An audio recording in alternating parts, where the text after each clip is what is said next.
In the fabled land of Northern California, nestled in the Valley of Sacramento, two friends begin a journey to enlighten the world about their experience living life as a Xennial. But what is a Xennial, you may ask? If you wish to know, then follow them on their adventures. Welcome to the Xennial Chronicles. This is James. This is Mike. And, well, I guess normally I wait till like the second half, but, welcome back, or we're back. That's what I always say. We're back. We are, finally. We had a bit of a break, a bit of a hiatus. This was, how do we describe it? We just spent the last, hour or so talking about a few of the things that happened during this little break, because part of the break was not just us not doing a podcast, but also we both had personal things that we were dealing with within our lives. Some we discussed before, a little bit. We mentioned before the podcast stopped happening. We mentioned that we were going to have a little break because of some of the things, but there were more. They just kept going. November became a month of just like, hey, here's this, and then here's this, and then here's this. It's kind of like at a family Thanksgiving where you get the turkey, and you're like, all right, I got some turkey, I got some mashed potatoes, I got some stuffing, and somebody's like, yeah, here's some green bean casserole. I didn't order green bean casserole. Well, we have it, so you need to have some. And then here's some sweet potatoes, and also like this weird like Scottish. It's supposed to be kind of like stuffing, but it's not. It's more like an oatmeal type thing. Here, have this. You just pour gravy on it. It's really good. Ooh. Okay. And then there's I don't know, whatever else somebody decides to put in. I'm running out of Thanksgiving sides. Macaroni and cheese. There's another one. Why do people have macaroni and cheese at Thanksgiving? I don't get that. I mean, having really good, nice macaroni and cheese totally makes sense with the whole crumbly and crust on top. But like, that doesn't scream Thanksgiving to me. You know what I mean? I honestly, I was hearing about a bunch of people having mac and cheese this year, and apparently it has been a thing that was kind of skipped, but there are apparently a lot of families that have mac and cheese I didn't know about. Nobody's ever talked about the mac and cheese that I knew of. And I was pretty shocked. So we decided to do mac and cheese this year. We actually, my wife and I stayed home this year. We'll talk about that in a minute, but we'll go there. You said I'm gonna just to say nothing as far as like it was an inability to get together. Pretty much, it wasn't necessarily like there's no animosity, no family stuff like that. Really, to that degree. Yeah, I'm just gonna say you had said beforehand that you wanted us to kind of have this podcast. This specific one. We because of November and what our collective Novembers have been like, we are going to be dealing with a few heavy personal dark things in this one because it was a shitty November. November sucked. There were some high points. Admittedly, our Thanksgiving here was actually really, really awesome for a really weird reason. But so there were a few things that may be considered like miniature high points within what otherwise was just a really, really craptastic month for both of us. Interestingly, it's so interesting that two completely separate people. Yes, we have our podcast together. Yes, we're good friends, but we don't. We live in enough distance apart from each other that we don't see each other regularly. We just do the podcast. We send messages on the phone. Occasionally get to see each other in person, but we don't see each other regularly. And we were not in each other's daily orbit of life. And yet both of us had, for sadly, very, very similar reasons, we had a really crappy November. Dude, right? So similar, so much more similar than it should have been. Yeah. Just universal convergence together. But anyway. We were talking about mac and cheese for a second. You were talking about mac and cheese for Thanksgiving dinner. Yeah, so my wife and I stayed home this year, and we actually had made obviously pretty much everybody stayed home last year for the most part. Yeah. It was kind of personal responsibility kind of a deal, right? But I've stayed home for the last 19 years, but that's a whole different story. Okay, so my family is not necessarily known to do that. My family is get together and it's been changing hosting depending upon like Thanksgiving and Christmas, everybody gets together. That's what it's been. So this last couple of years has been extremely hard for my family, especially because it's just way out of the It's out of the norm for us. And a lot of people tend to get together around the holidays, and I've already talked about it and stuff. Yeah. My family is one of those families. So but this year we stayed home like we did last year. However, last year we made some incredibly bomb turkey, and our meal this year was not a full-size turkey like it would have been last year. We made the turkey last year, but we had so much left over that we shredded it and then we froze it all. And we kept it in the freezer for the entire year. But God, it was seasoned so well. It was just perfectly done. So we kept it frozen. And we had made turkey and we had made stuffing, and we froze both of them. So this year, I'm extremely proud to say that we had our turkey and our stuffing from last year, which meant we didn't have to buy any of that. We purchased like 2 things this year, 3 things. So we purchased cranberry sauce. We bought Kraft mac and cheese because we didn't want to go through all the bullshit of making like top level mac and cheese. And then we made we bought pie crust because we took our shredded turkey and we made our own gravy and we made a turkey pot pie. Okay. So you're telling me that you had for this year for Thanksgiving, you had last year's leftovers? Yes. That's on a different level of like, we'll make sure to eat the leftovers for Thanksgiving. Dude, that's right? Fucking amazing. Thank you. That is an so amazing much. thing. I mean, I kind of wish we had that much leftovers to be able to eat them the next year. We got too many damn people eating turkey at this house. That's what happens when you make like a 10-pound turkey for 2 people. You have plenty left over. A 10-pound? I think. I don't know. I can't remember how big it was. Oh, okay, because like I make 20-pounders. I think we got a smaller turkey on our. Now I remember we got a smaller turkey on our end because 2 people, right? So, but our turkey was still like it was like a butterball and it was like 16 pounds if I remember correctly. Now that's about normal. About 15 to 17 is a pretty normal size. I always get at least a 20-pound turkey. They were like the smallest one there. I've gone as big as like 25 before. And my turkey. Damn, that's a big ass turkey. Oh, that thing was a monster. But that's because we have a tendency to we actually have like 4 or 5 leftover meals planned directly after Thanksgiving that people are actually more excited for those than they are for the Thanksgiving dinner. Oh yeah. Because you talk about doing a pot pie, the wife actually makes she's got the silicone things to make individual pot pies. And let me tell you, those are great. When you get a homemade individual pot pie, because like having a slice of like regular size pot pie is kind of cool, but you don't have a appropriate filling to pie crust ratio. You know what I mean? When you have your own personal pot pie, it depends. Oh yeah. When you have your own personal pot pie, you get the proper ratio of filling to crust, and you never will eat a frozen pot pie again. It just is never going to happen. You look at a frozen pot pie, you're like, no. That's one of those moments. Personal pot pie sounds amazing. Oh, that's one of those times where you're like, the one I have at home is better because it's so much better. Better. Of course, I have that. Is it better? It's better.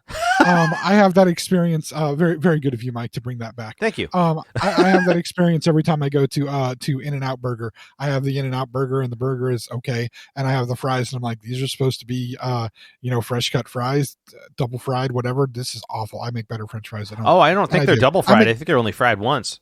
Even if they're only single fried, I make better French fries at home. I make better French fries at home in an air fryer than what they do there. So their French fries are garbage. Oh, dude, speaking of air fryer, we got the most badass thing.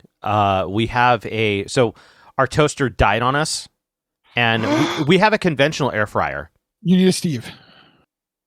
A what? You need a Steve. A Steve? You need to get a Steve, yes. Unless you got a toaster oven. Did you get a toaster oven? Oh, we got more than a toaster oven. We have a small, so we got another air fryer, but this is like a large capacity air fryer. Like this thing is basically you didn't get the cool Ninja fold down one, did you? The Ninja one that's down and then back up. Maybe.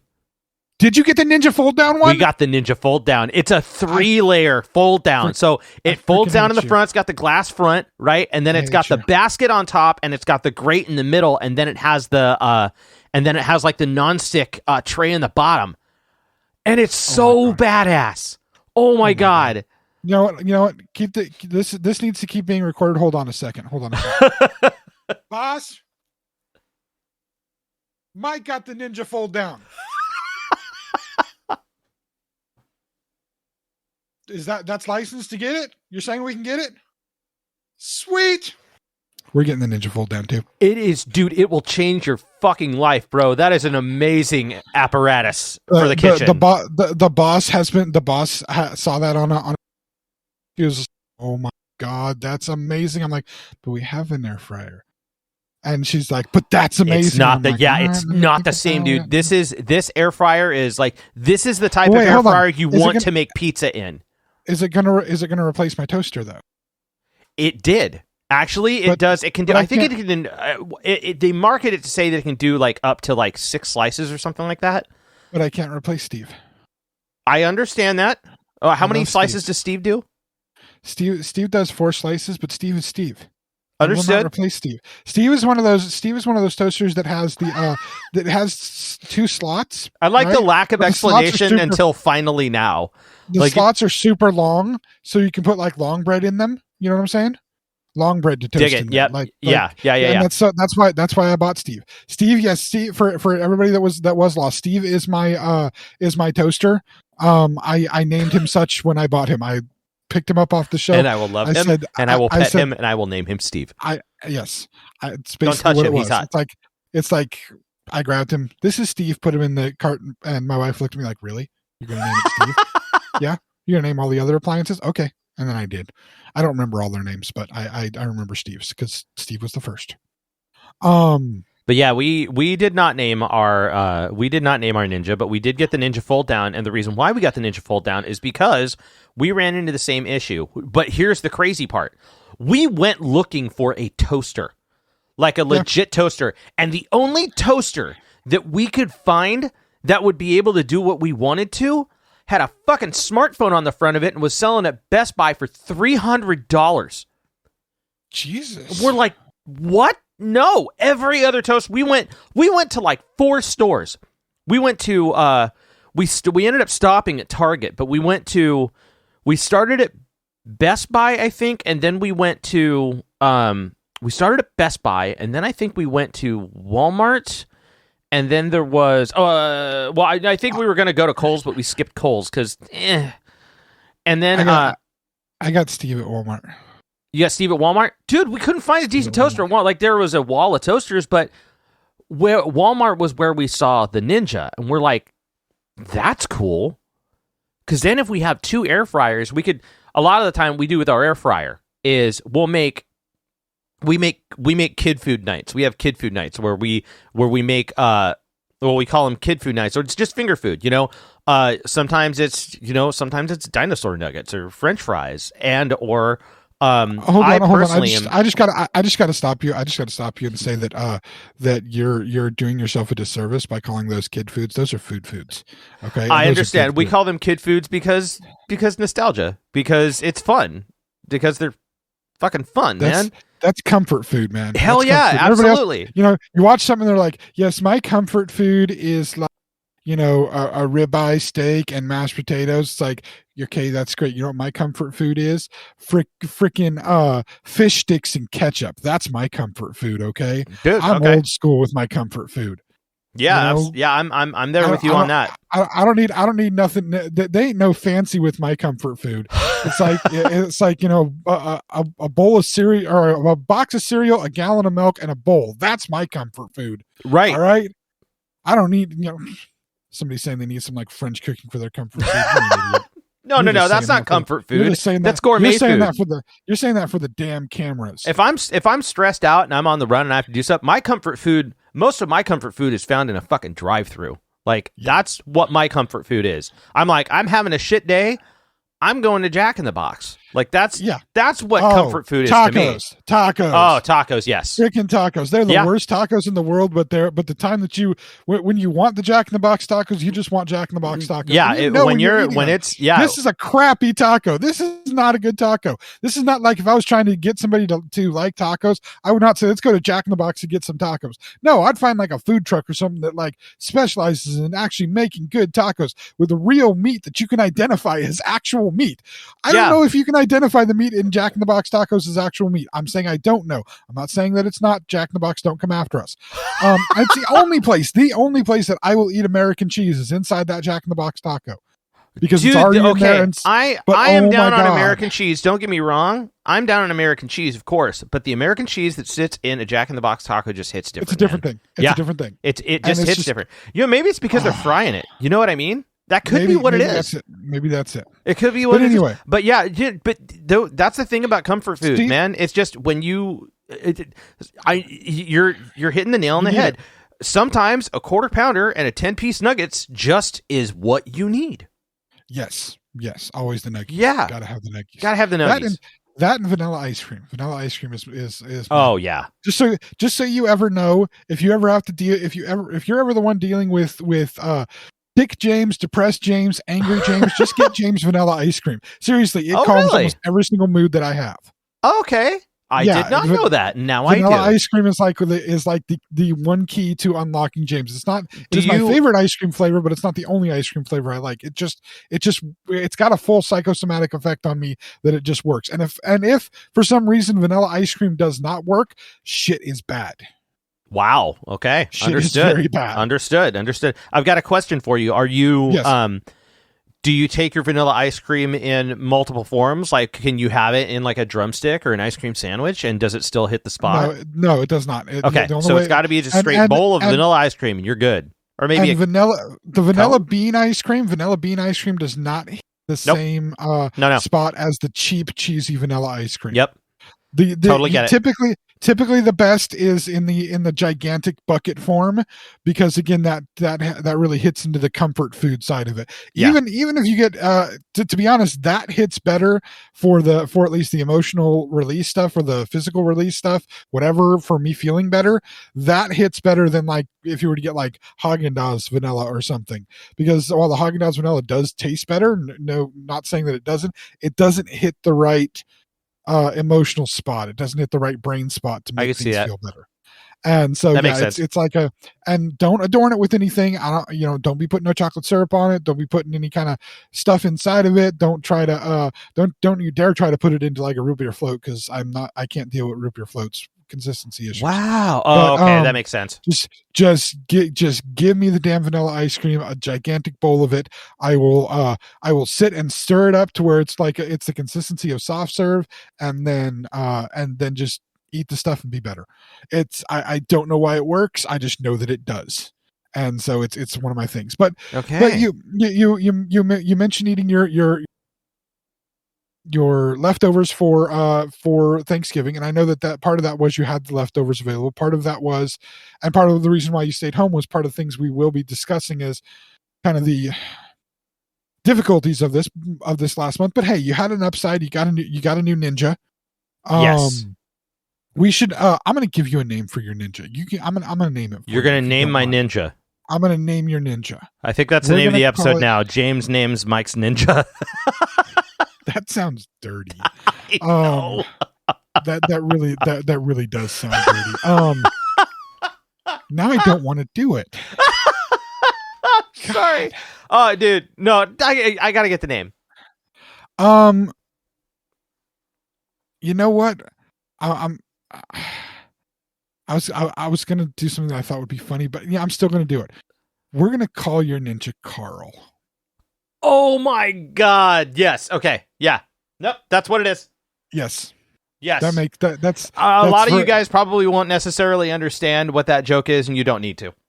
No, you don't. You don't need to. This is a personal thing. So does that mean though that when I and get everybody ninja, listening right now is like, what the fuck is Carl about?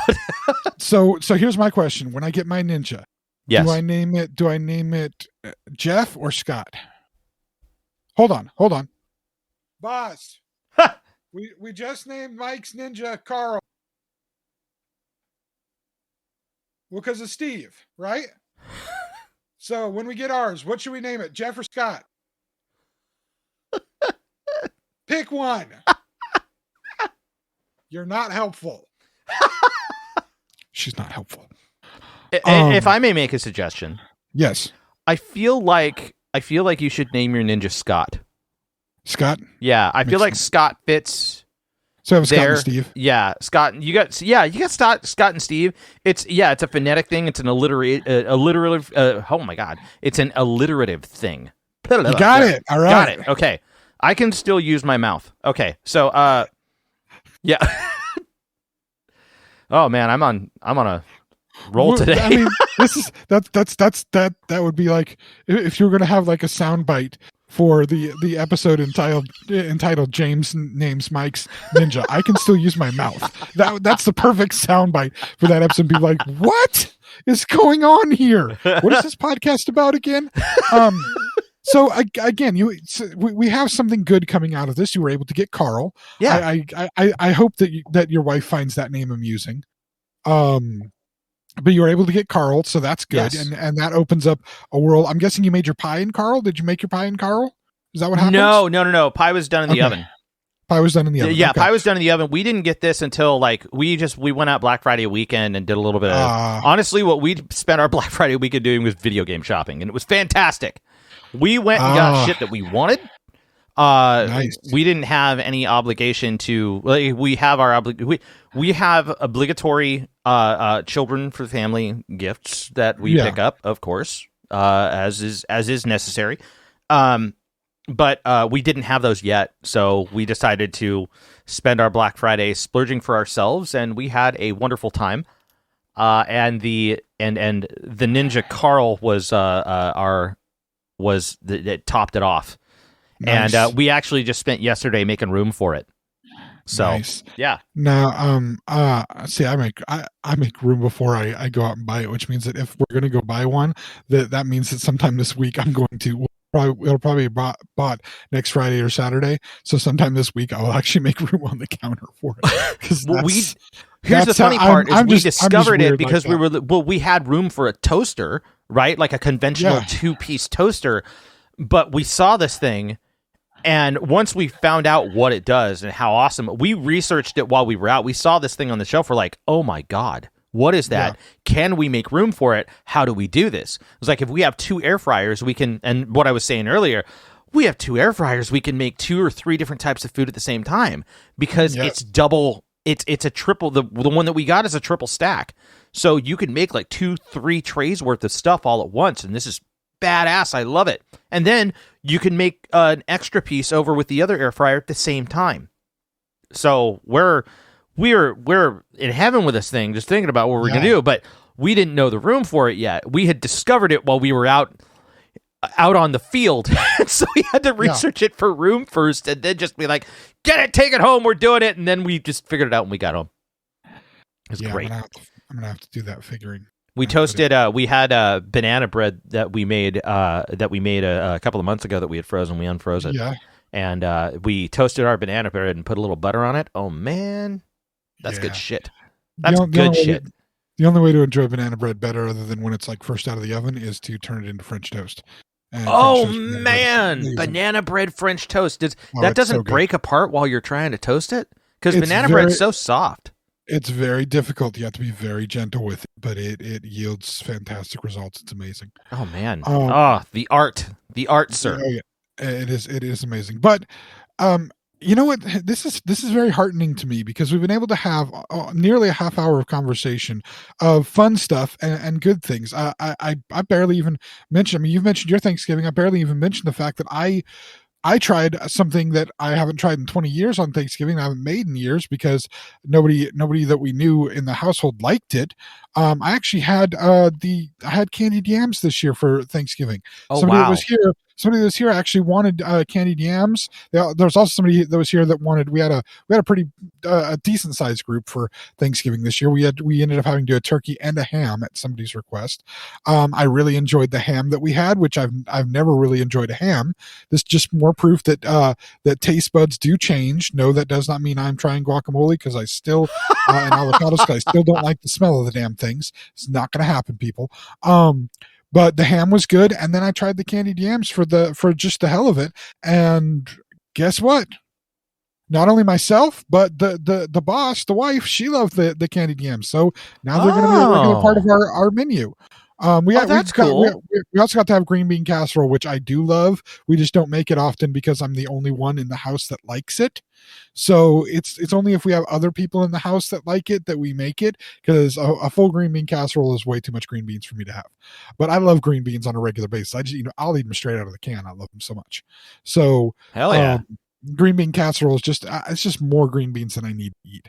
But we made the mistake of having a store-bought pie for one of our pies. We had a pecan pie that was store-bought, mainly because they're a pain in the ass to cook and kind of expensive to get all the stuff for pecan pies. But we learned very easily that my wife makes way better pecan pies than what the grocery store that she got it from. I'll be nice and not say names, Sam's Club. But yeah, she makes way better pecan pies, and then our pumpkin pies were amazing, as they always are. So again, some bright spots in our month, including the fact that you spent your Black Friday shopping and getting your video games stuff. We didn't luckily have to really shop on Black Friday because I think we've been done with Christmas for almost everybody, but specifically for our kids, which is like the big deal on Christmas. Yeah. It's more about the kids. We've basically been done with our kids for like a month and a half now. So oh God, you did the right thing, man. You totally did. I have one thing I still need to order for one of my kids because they had it in the store and then they haven't had it in the store, and I need to put in the order this week to get the item here. It'll get here in time. I'm not worried, but there's a single item that for one of the children that adds to some of the other things that we got them, and it's like I need to get that one thing because it's freaking awesome. Nice. It's a puma, just so you know. A puma. Yeah, that's a red versus blue joke. In case anybody understands the red versus blue, I'm getting my kid a puma. Hell yeah. Or a chupa-thingy. How about that? Chupa-thingy. Yes. Anyway, that don't make a lick of sense. Yeah, you're making that up. But anyway, we spent our Black Friday weekend at a concert. What? Yes, sir. We went to a concert. Huh. If you can believe that, we went to a concert. Really? Who? We did and it was at Ace of Spades in Sacramento, which is a venue that you're familiar with. You've played there more than once. I've seen you play there. Yes, I believe. Yes. Great place. It's a fairly decent place, and I got to see Volbeat play there. One of the bands that I truly love. Of course, you can't afford Volbeat tickets anymore. Back then, they were cheap as hell, and you got to meet the people. As I have photographic evidence of meeting the actual band members. Hell, I met 2 members of Fall Out Boy when I saw Volbeat the one time there at Ace of Spades. The drummer and the guitarist for Fall Out Boy, I got to meet them at that point in time.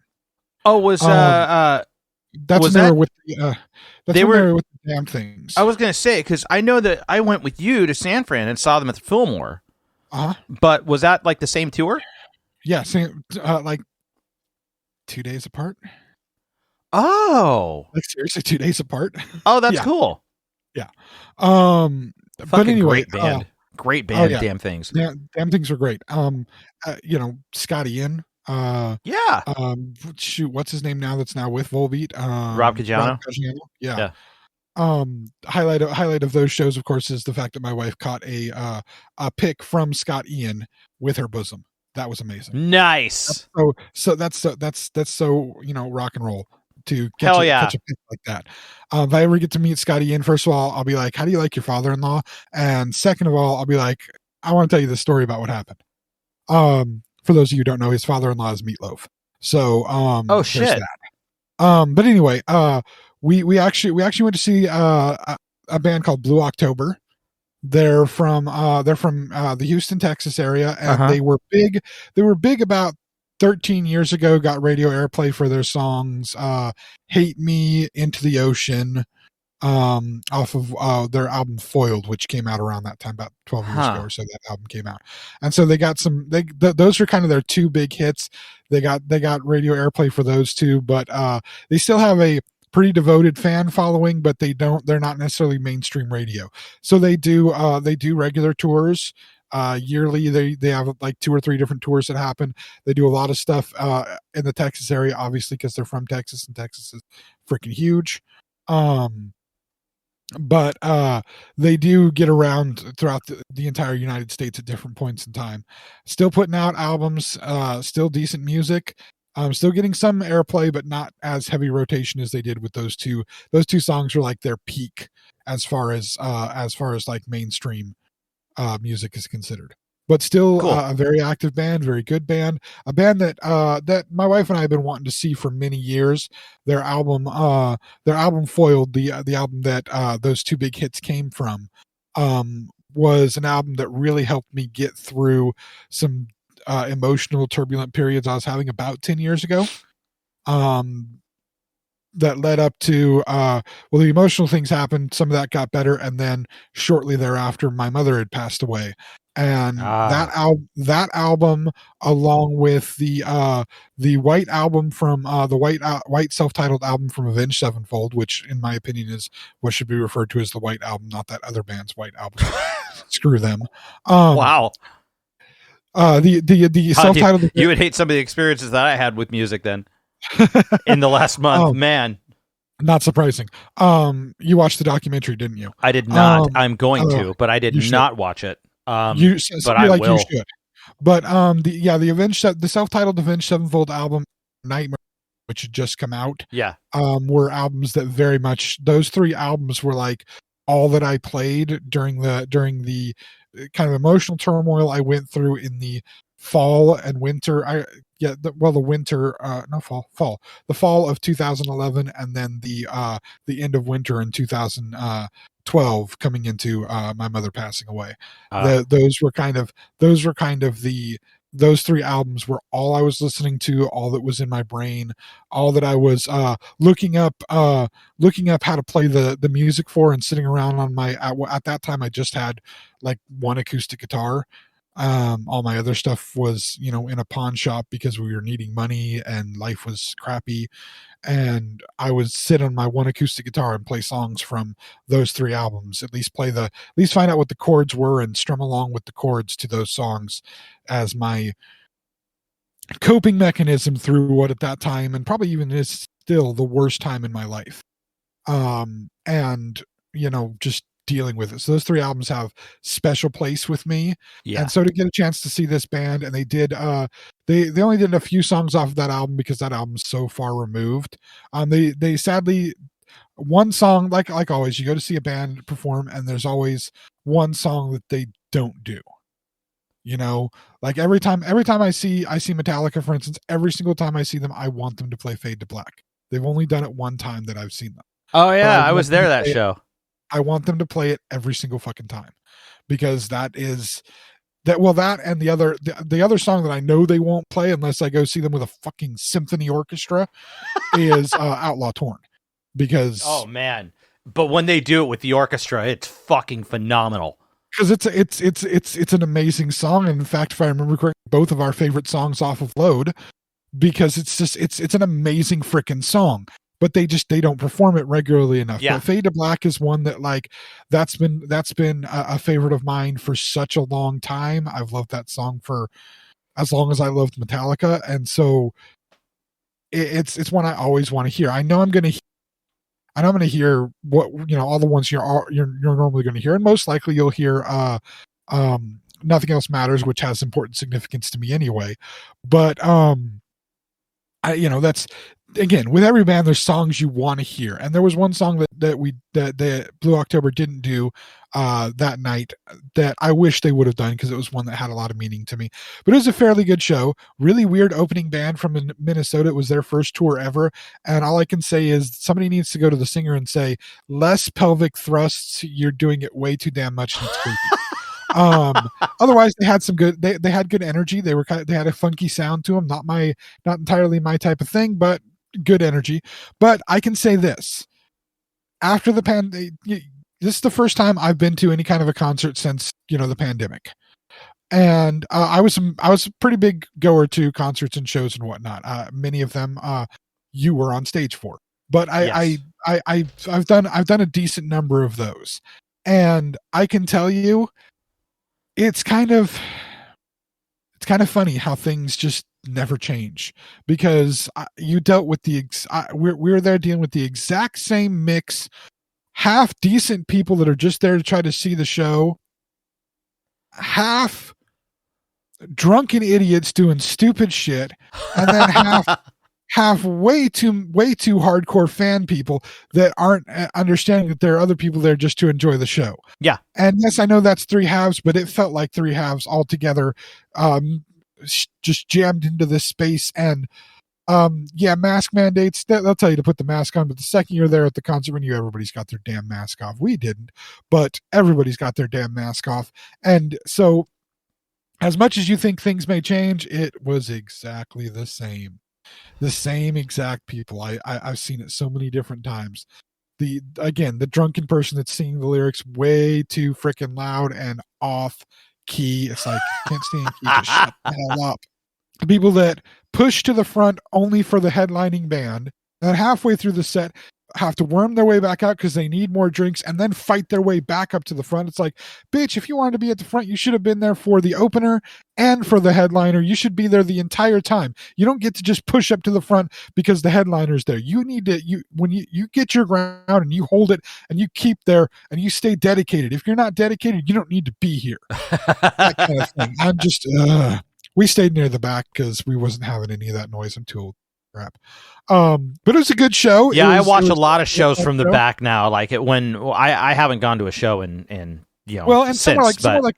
somewhere like Ace of Spades, it's not so bad standing at the back because like you can see everything from the back. Yeah, you can be standing basically like in the hallway going in and still see everything because it's such a small venue. You really don't, and you can see over everybody at that point, so you really don't need to try to push yourself into the masses. And me and the wife aren't necessarily tall people.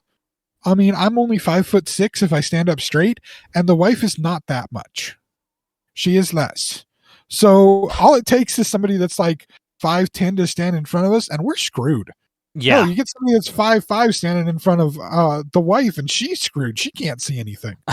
So, yeah. And we were there as much for me as, and in many ways, even because this is a band that means even more to her than it does to me. As much as that one album meant a lot to me, she absolutely loves this band. And so we did what we could to make it enjoyable for her. Plus, of course, I know very well that bands don't necessarily make a lot of money off the tours. They definitely don't make money off of music play anymore. For all you people that think you're supporting your bands by listening to them on Spotify, you're just enriching some dude. You're not enriching your band. The way that you enrich your band is to buy their shit, right? Yeah. Buy their shit. So I was a good fan, and I made sure we bought their shit. Nice. Especially considering they had a hat that was a flex fit hat. Ooh, so I love those. You know me. Yep. You know me. I got to get my flex fit hat. So I was able to get me a hat. You know, man, that's the thing about me is like I have a ball cap and I miss a flex fit hat. I used to have multiple flex fit hats. All I ever wear is the flex fit, mainly because my head is so can't wear anything else. Literally, I have a giant head. No, I have to. If I order other hats, like normal hats, I have to order them in like large or 2X because my head is literally gigantic. It's not a fun thing. It really sucks. Nothing ever fits you. I bought one of those beer mugs or beer hats. The beer hats. I bought a beer mug that didn't fit on my head. No, sorry. A beer hat. One of the beer hats. You know, like yeah. The beers where you put the beers in, you have that. Yeah. It was a Viking style one, which is why I liked it. It had the beer and like where the horns are. I was like, that's freaking cool. Bought it, brought it home. My son saw it. At least he said, "Oh, look for soda." Yes, son, for soda. Good boy. He knows the right things to say. But I tried to put it on. It doesn't fit. It rests like kind of on top of my head, but it doesn't fit down onto my head because I have a gigantic freaking head.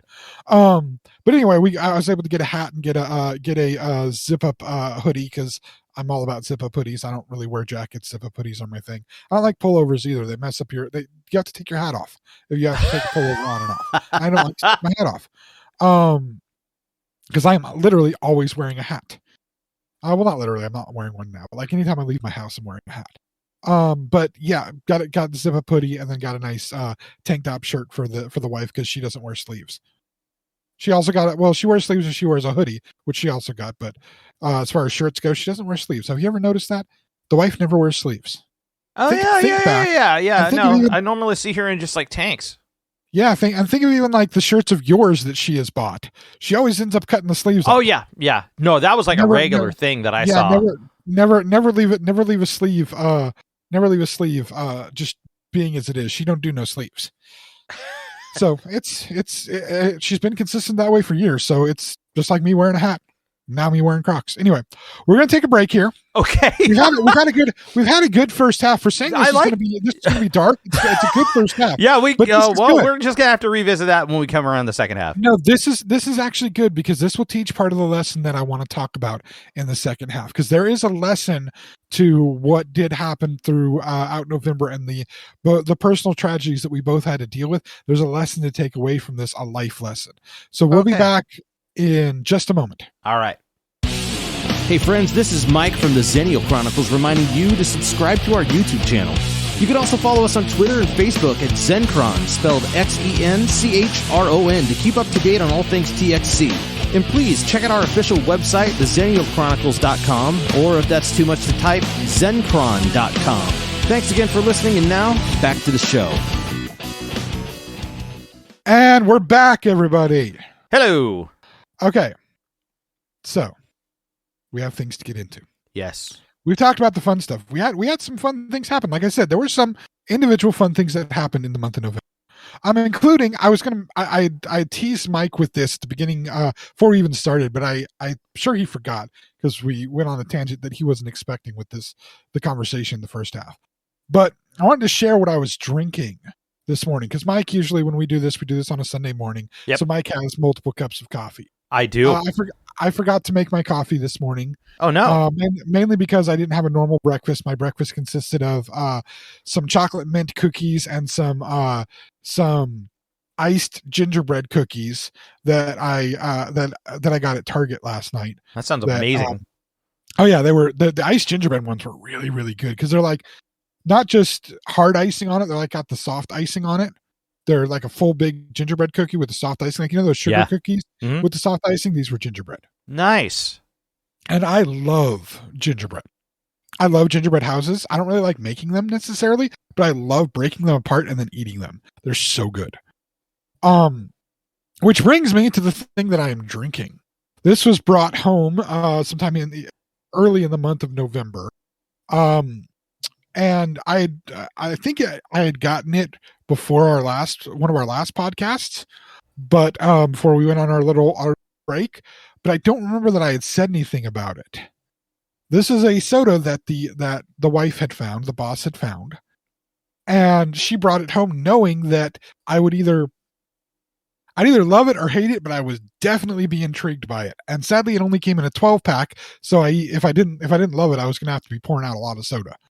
Okay. This is a Mountain Dew. So this is still Pepsi again. We've talked about how Pepsi has gone wild with flavors recently. Well, this is about the most wild I've seen them go. I mean, fruity flavors in our soda. Okay, we've seen that, right? Yeah, for sure. All kinds of different combinations. Going back, I think the last two Pepsi ones we talked about were the black cherry and the cream soda Pepsi, which I still have a few of those, and they are amazing. I have to ration myself because they're full sugar, and so I only have so many full sugar sodas like a week, like maybe 2 a week. Otherwise, I have to cut down on my sugar. I'm a diabetic. All right. This one is a full sugar soda, so I've only been able to drink a few of them because I've again been rationing myself. What would be the weirdest? Let me do this. It is a holiday based soda. What would be the weirdest flavor possible for a soda that's holiday based that you would think of? What could be like weird, make you go, no, that's just not right? Peppermint? I could see that, although I have had peppermint beer before.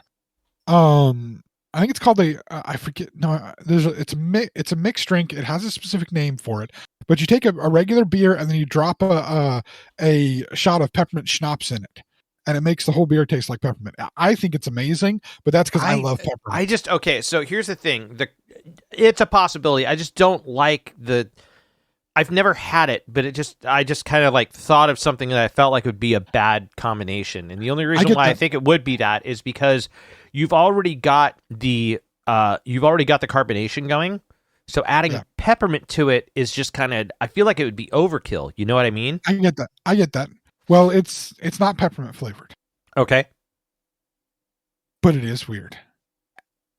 What is it? The exact name of the flavor: gingerbread snapped. What? Interesting. It is a gingerbread flavored soda. I kid you not. You know what? I think that would sound pretty damn good. Well, it's similar to it, but it's got a different flavor on the end, different spicy flavor on the end that definitely, it tastes like liquid gingerbread, to be honest with you. Tastes like liquid gingerbread. That And sounds it is- really cool. It's freaking amazing. It's so good. It's so good, and it's so holiday and so festive, so refreshing. I love it. A little on the sweet side, but that's to be expected. It's gingerbread flavored. But oh my gosh, it's great. Anyway, That sounds fantastic. I would be all down for trying that out.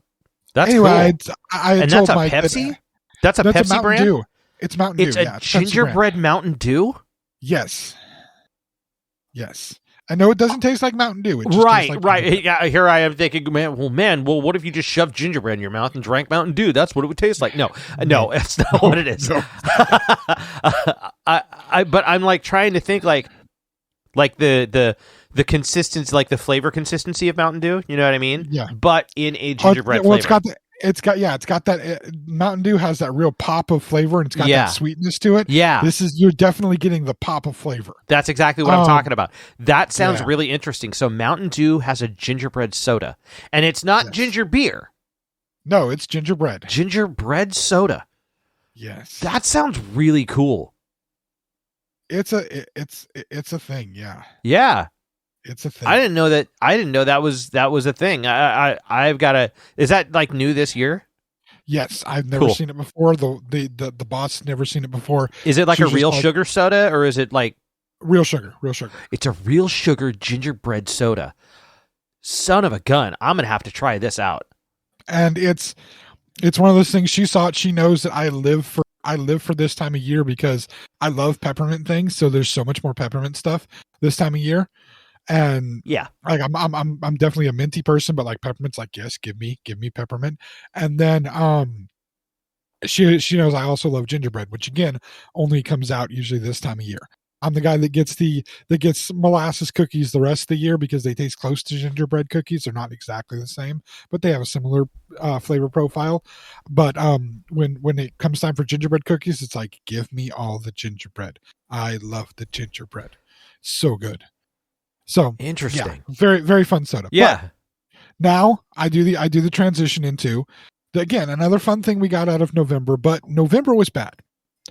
And I'm going to start with the first thing that happened in It's November. taken us Yes. a long time to get to this. It has, but sometimes it takes people a long time to deal with the things that happen in life. Yeah. Sometimes so they have to deal with, especially if you're having a conversation. Here's the thing, right? Here's the thing, and this is all part of the lesson that's coming in with this. before this. we get into it, fair Yes. warning to everybody who's listening. This will be a downer. This will There's be a very, lot very that much another. happened. This will be a downer. We're not asking for anybody to feel sorry for us or anything like that. No, That is not what we're going with this. And James has not disclosed to me what he's talking about as far as his life lesson in itself. So I'm Well, very and interested. I'm going to be reacting real time to this, which is cool. and that's part of the lesson of this. Yeah. We'll start with the first thing that happened that we did already talk a little bit about in one of our last podcasts, and we alluded to some possibilities here, right? I believe we said something about this. Did we Did we? just? I think we just took a break and then we may have just okay. I can't quite remember. I got to go back and listen to it now. So we may not have said anything, we may have, but here's basically the long and short of it is sadly Mike's wife had to deal with a loss in her family. Yeah, Her I can go into a little bit of detail. Is that all right, or would you like to do it? I can do it. Yeah, that's fine. Okay, go ahead. I'll let At least things. some detail. Basically, yeah. The essentially he was not particularly Who the is the most he? healthy guy. Who's the he? Her father. Yes, there. Yes. For people to know. My father-in-law. My father-in-law was not the was not the healthiest gentleman. He had a multitude of health problems, but the biggest one was that he had I can't remember what the name of it is. Basically, it was a disease that created fibroids in the lungs. Had to do with essentially, it was confirmed that it was because he worked with asbestos when he was in the 80s, and he worked for a lumber company, so asbestos was pretty prominent around then. And he unfortunately had a very bad lung disease that came from that. And unfortunately, due to circumstances, he contracted COVID. Due to certain circumstances, he unfortunately contracted COVID, and the complications from that, it killed him. He passed away due to complications from a lung disease and contracting COVID, which is devastating. Has been devastating. Very much so. Yeah, it has been devastating to me. It has been devastating to my wife, obviously so. Obviously. But there was a lot of stuff that happened in the aftermath of that as well. And that's the reason that we initially took a break because Mike's wife had to go to out to Texas where the rest of the family was, including her father. Her original intention was to try to get out there. He was very sick. He was in she had already booked the vacation, and he had passed away unfortunately before she was able to get out there. And just a few days before, because she was leaving the day before she took the flight. Actually, literally the day before she took the flight. So it was very tragic circumstances, and the original thought was Mike is going to be at home alone with the pet children, which there are a lot of pet children at Mike's home. We have we have a small zoo here. Yes, and me understanding that, I knew that he would need some time to be able to focus on that, not deal with podcast issues. And then I knew that when his wife did come back from dealing with everything in Texas, here's the thing. Until you've lost a parent or a spouse, or heaven forbid you ever lose a child, because that's just no. I don't ever want to think about that possibility. But you think you understand it, but there's little bits of it that you don't understand until you've been there, until you've experienced it. You can understand like maybe 90% of it, but that extra 10%, the experience helps you to get that. And my mother's been dead almost 10 years now. And I referenced it at different points in times. I deal with it in unusual ways, but there still isn't times where I just have moments, especially around this time of year. Christmas was the biggest and brightest time of year for my mom. That was when she was at her very, very best. And there are still a couple of movies I can't watch. There are still a couple of songs that I can't hear because they remind me too much of her, and I don't want to deal with with that feeling at that moment in time. You know what I mean? I'm not ready for them yet. I know I will be someday. And that's there are some people who may argue that that's not healthy. It is healthy, because I know one day I will be to, and I'll tackle them when I'm ready to. Yeah. Those moments I'm not ready to tackle just yet, and I'm okay with that. They don't affect my life really, other than one of my favorite musicals from the 80s I can't watch right now because it makes me a little too emotional. That's all right. Most people don't like Burt Reynolds singing anyway. That should tell you what it is. Okay. But I still can't watch that movie, and I can't hear a specific song from that movie that is Christmas related, interestingly enough. I just can't, because that movie meant so much to my mother, and I watched it so many times with her. And so I'm still not ready to deal with the emotions with that one yet. I will be one day, but I'm not yet. But again, that's healthy, because we need to know that these things happen in our lives, and some of the parts of it we can deal with immediately. Some of them will take time, and it's okay to take the time. It's not okay to have it stop you from finding the positives in life and still living life. And this is part of the lesson. And this is why having a first half of this podcast where we talked about, Thanksgiving and Ninja Carl and the concert, especially something like the concert, because that's going to become important when I get into my next part of the story, especially something like the concert. We need to still understand that even when we have these bad things happen in our life, even when we have moments that just may completely crush us, life is still there for living. And we can choose to go and crawl in bed and let life pass us by, or we can choose to keep moving forward. That doesn't mean that we forget about the bad things that happen. Doesn't mean we don't deal with them. We deal with it. We deal with the emotions. We deal with the issues of them as they come to us, as they hit us, but as we're still living our life, as we're still moving forward. And I knew that and Mike knew, when his wife came back from being there in Texas with the family, that there would be some time he would need to be able to devote to her. And so, right, you and I discussed it. Yeah.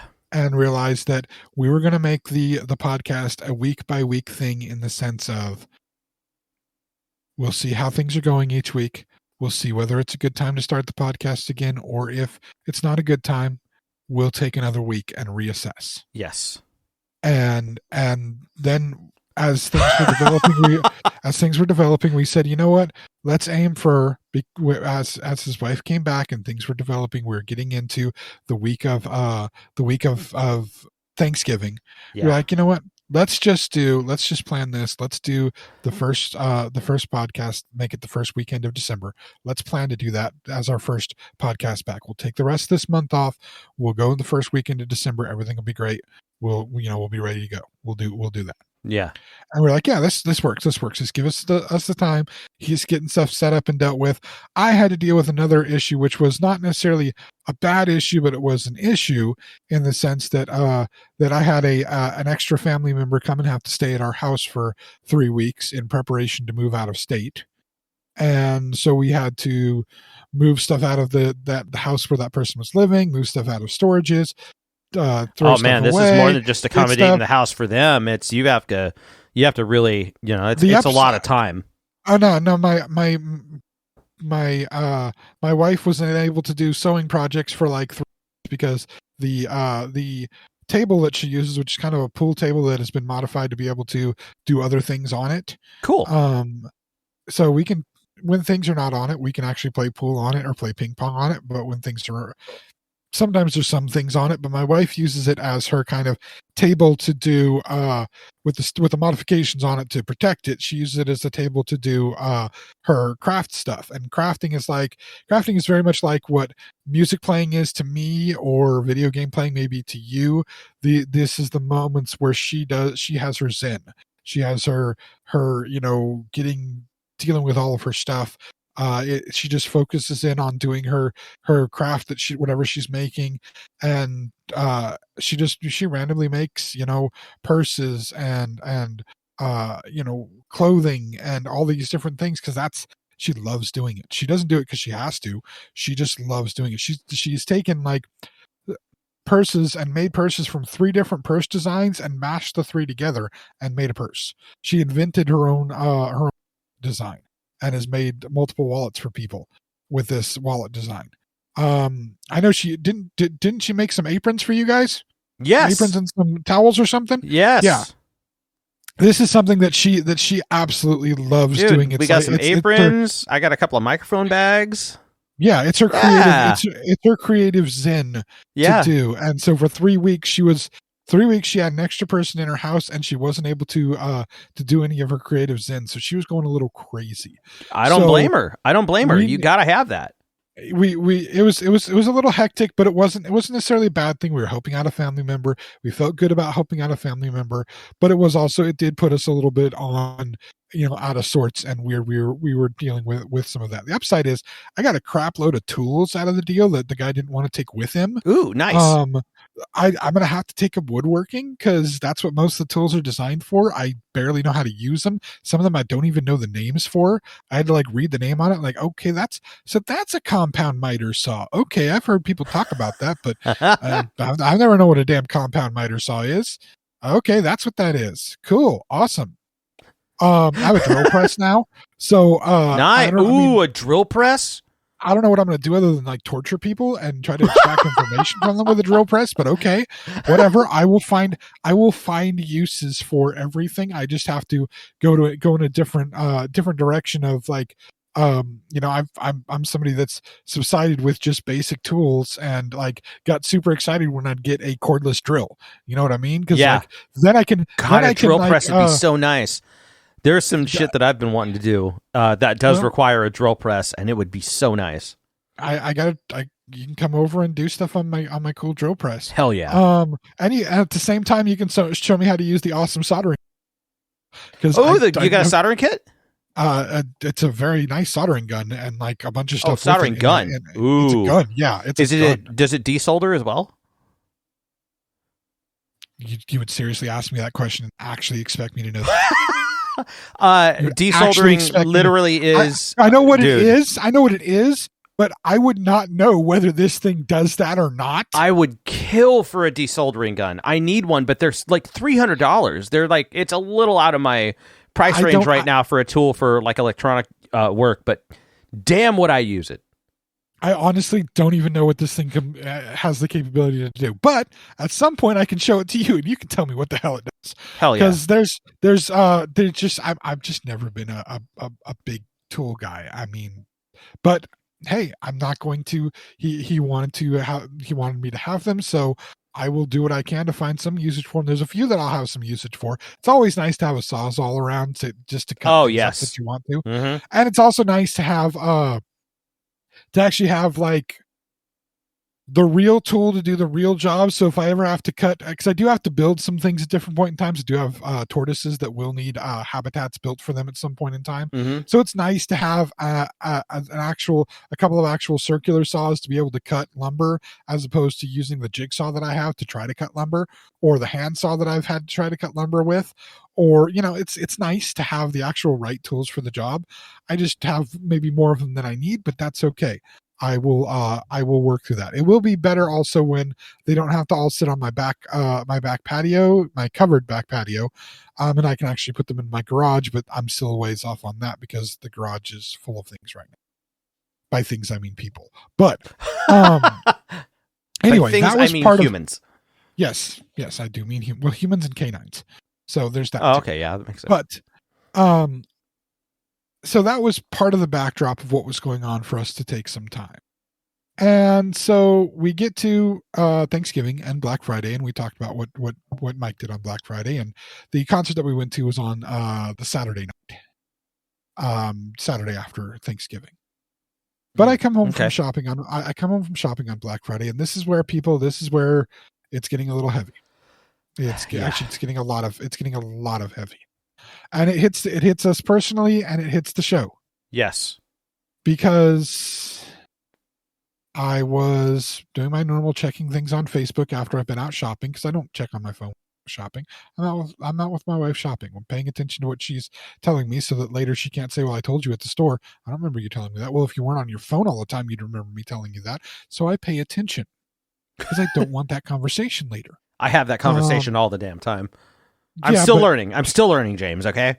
I know. I'm 20 years into this, and you're less. So you get there eventually. I have okay. Good. You get there eventually, or you don't, and we know what happens then.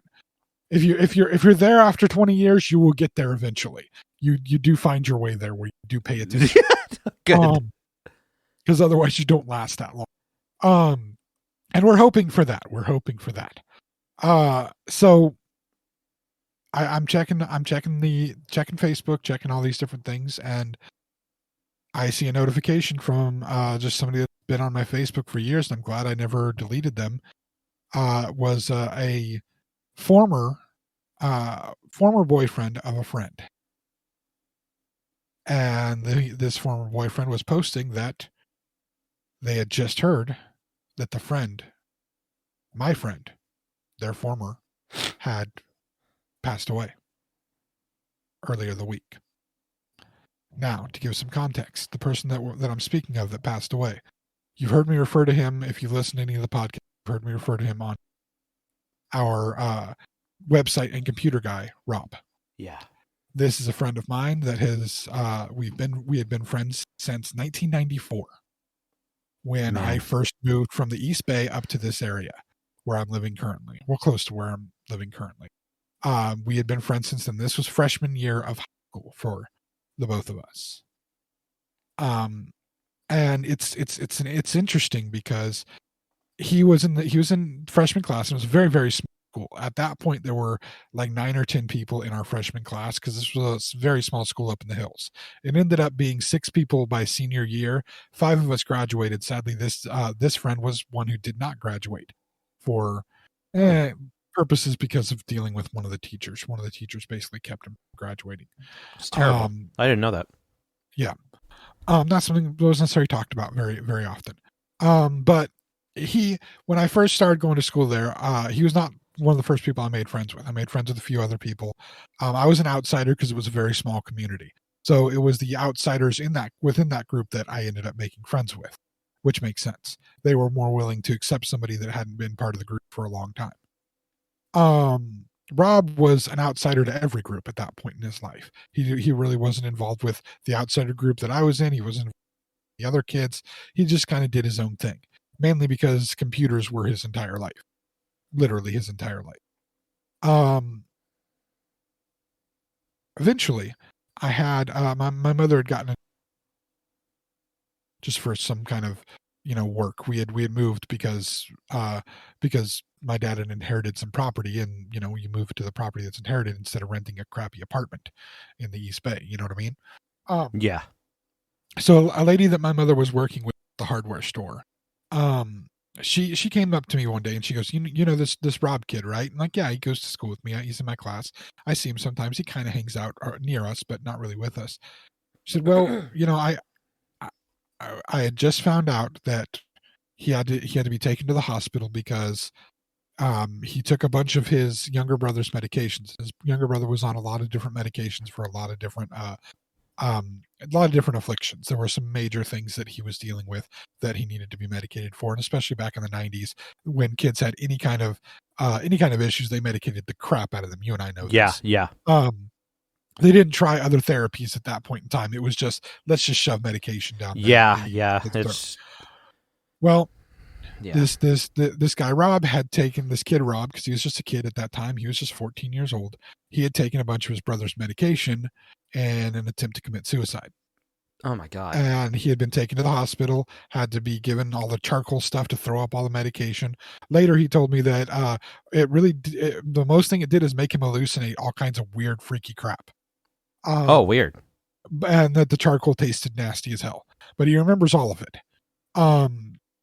And she said to me, this kid could really use a friend. He really doesn't have any friends anymore, and he could really use a friend. You think you could maybe be friends with him? And I was like, okay. I really didn't have that many friends at that point. I had the 1 or 2 people that I hung out with, but that at the school, but that was it. And they were girls, so like I couldn't do anything. At that time, I was 14. I was wanting to do, boy things. Couldn't do those. And the 2 girls that I was hanging out with didn't want to do the boy things that I would have done with girls. So, one of them ended up being my high school girlfriend, but even she didn't want to do all the boy things that I wanted to do with. So, but that's a whole different story for a whole nother time. She did some of them, but not all of them. But anyway, okay.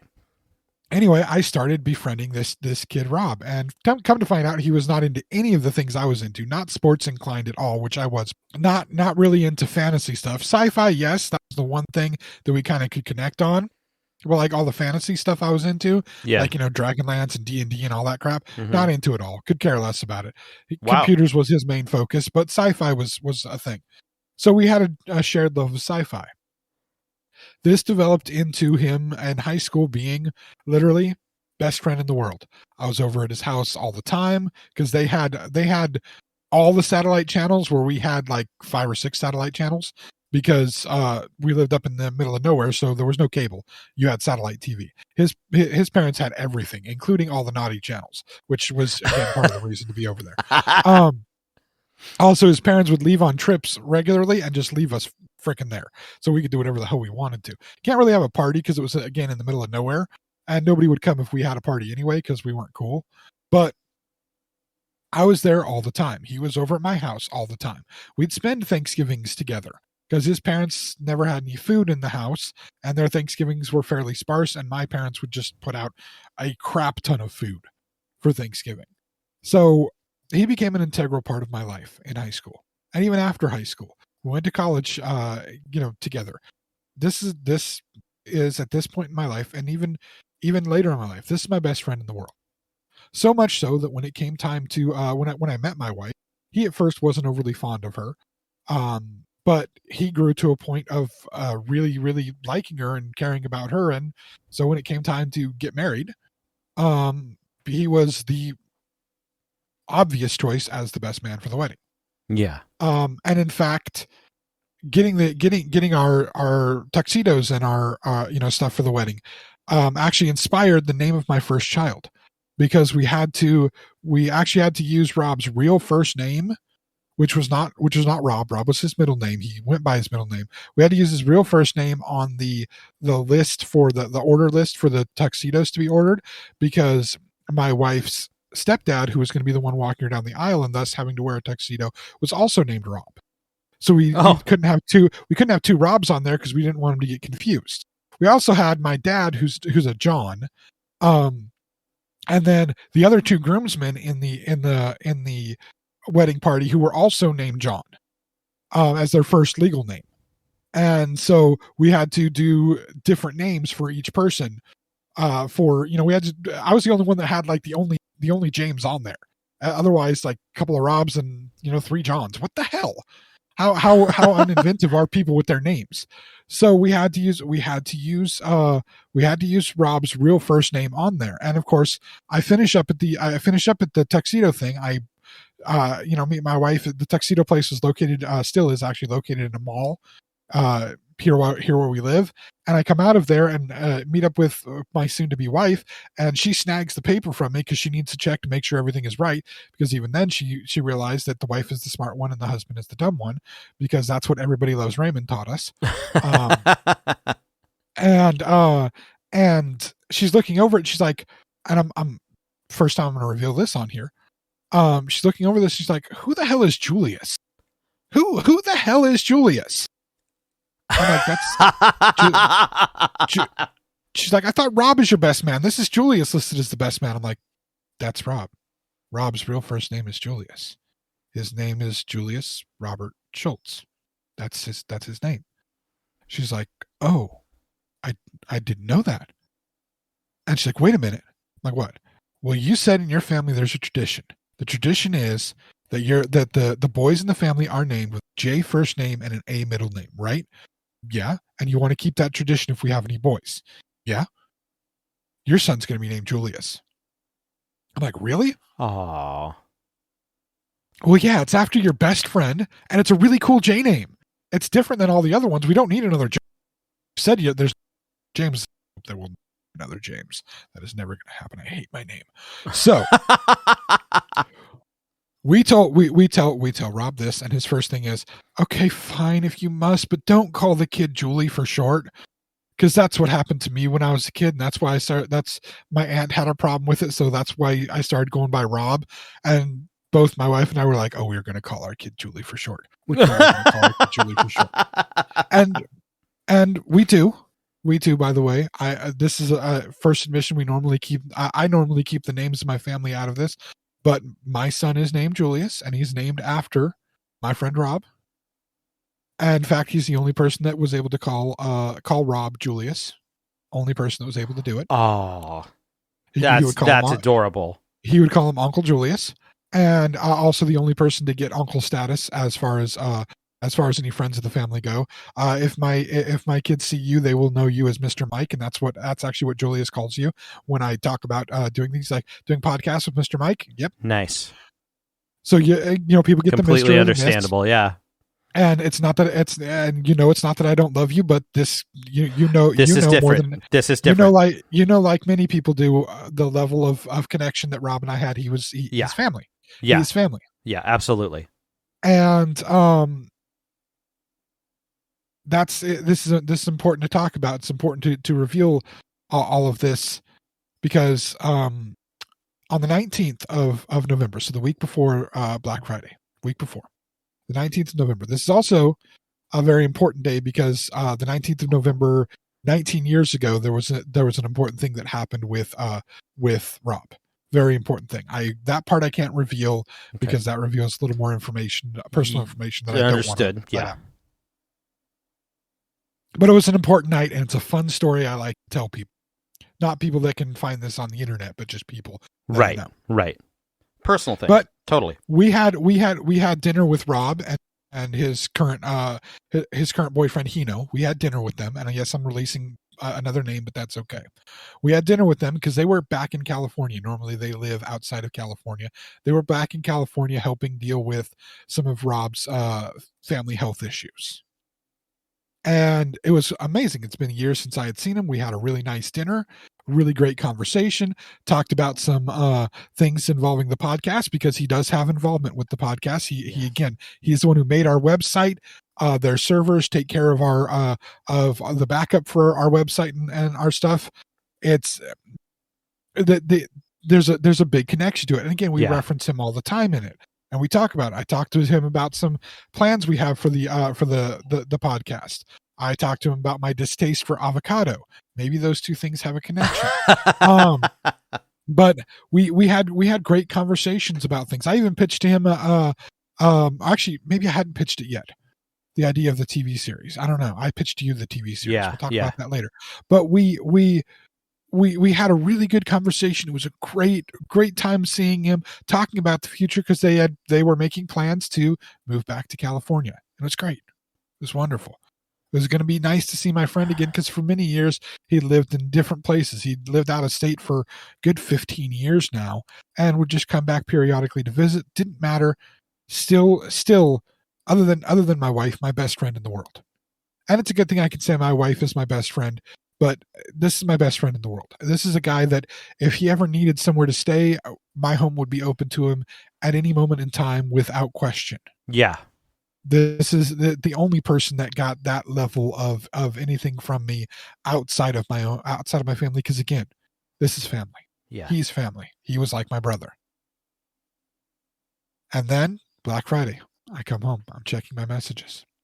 I find out that supposedly he's dead. So I don't have a number to reach his current partner, I figure out a way to get a hold of him. I get a hold of him like, what the heck is going on? I'm seeing this online that Rob is dead. What's going on? Yeah, Rob is dead. Moreover,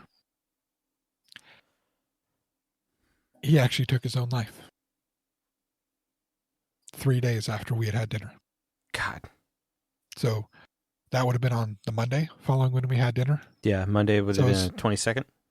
So it was 4 days later that I found out through the internet that my best friend, the person that I named my first kid after, the person that stood next to me on one of the most, if not the most important day of my life and was there supporting me, the person that actually, funny enough, on that exact day was arm in arm with your wife heading down the aisle as your wife was, I believe, wasn't she the maid of honor?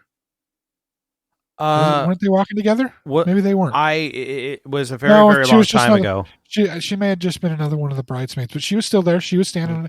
Your wife was standing right, right there in line with my wife. For context, guys, for context to everybody, me not knowing this is not necessarily a bad thing. We were not dating at that time. No, and Mike wasn't even actually. I don't know if were you in the room, the actual wedding, or were you still sitting out in the other room with the book? I think I was sitting in the room with a book. I was the guest book. I was manning the guest book. Mike was in charge of the guest book for the wedding, so he was a part of the wedding, which is why I was grateful that I got to be a part of his. But he was a part of the wedding, and his wife was a part of the wedding. So, and yes, they weren't dating at the time, but they were still both a part of our wedding. But she knew him as well, not necessarily as well as you did. I know you met him much more often because he lived with us and he was, and both how close a friend he was to me. Yeah. But, to find out I'd just seen him, this is exactly a week after I had just had dinner with him and was excited that he was moving back to California finally and getting the time to see him. And he had taken his own life. Now the details around why aren't really important and are a little more personal than I feel appropriate sharing. Not personal for me, but personal for him, personal for his surviving family. Yeah, absolutely.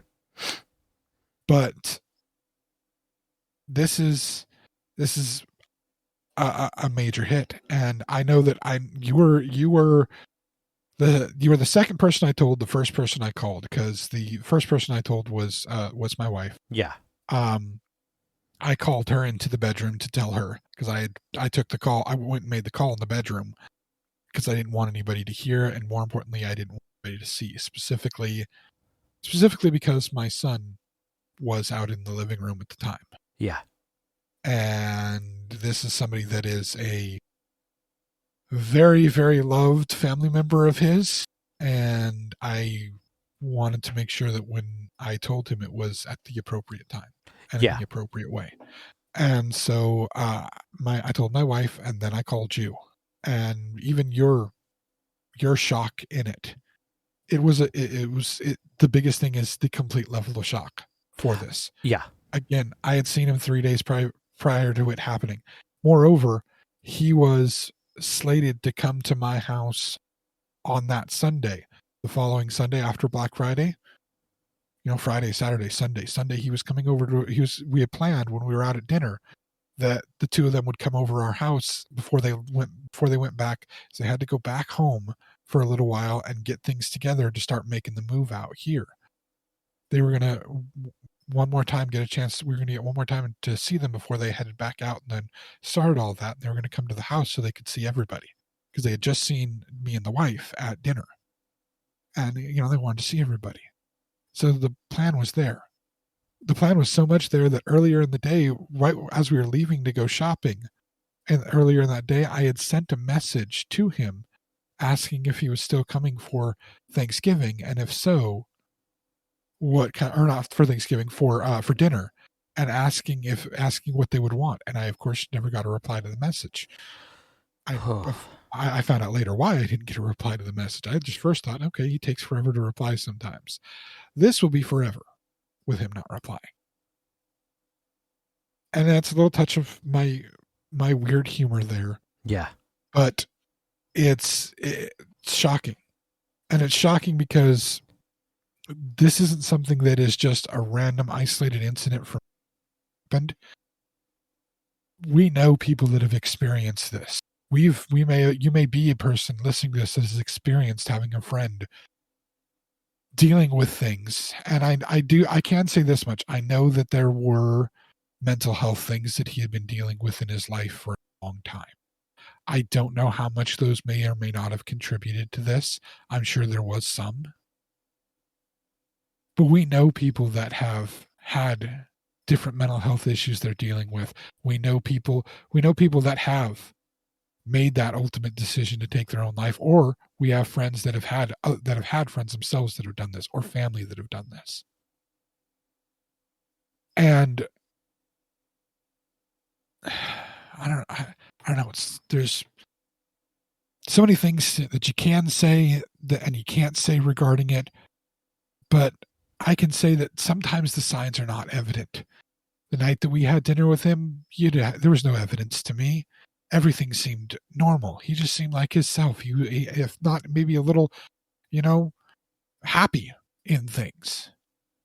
It's still good for us to keep an eye on the people that we love and care about. Keep updated. Make sure the avenues are there to be able to talk about things, discuss things, vent to people about stuff. I mean, you and me, man, right before we started this podcast today, you said, can we have a vent session? Can I vent about a few things before we start this, right? Yeah.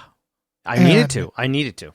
And that's the thing, is having those people in your life can have those vent moments for, and feeling comfortable. The fact that Mike feels comfortable enough to say, hey, I need to vent. Can you listen to me vent? And knowing that I'll probably interrupt him a bunch of times with my ideas and stuff, and that's just the way that you have to deal with me when it comes to venting, unless you say, I just need you to shut up and listen. That comes with a contract. I totally understand that, but that's half the reason why I talk to you.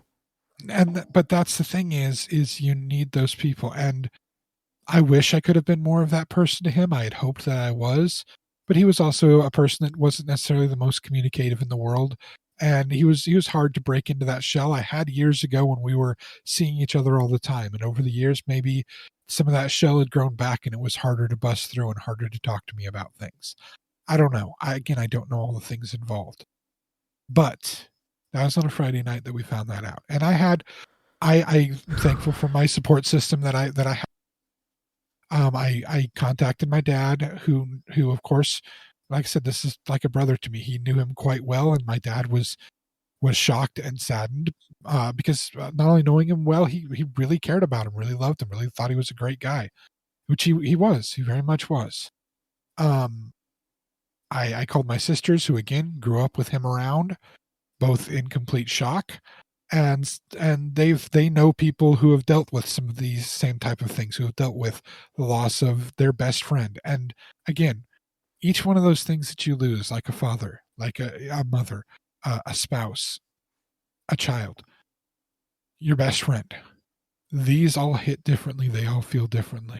Yeah.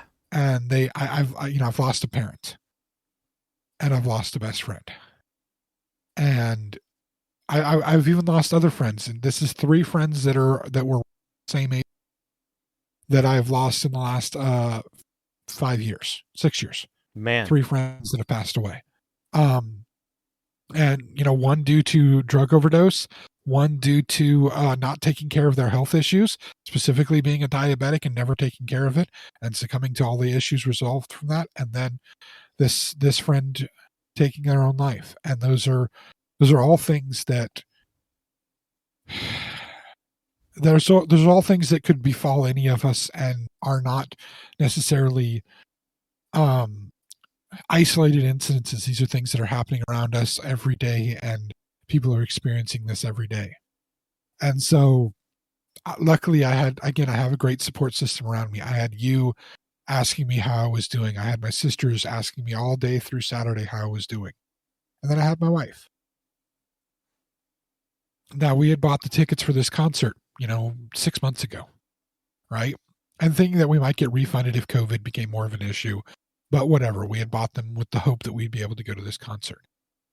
And it's a day before a concert. And my wife is, are you sure we should go to this concert? Because that's her thing's like, are you going to be okay going to this? Do we need to go to this? This is just a concert. We can pass this concert up. Now, keep in mind, this is a band that we've wanted to see for 12 years.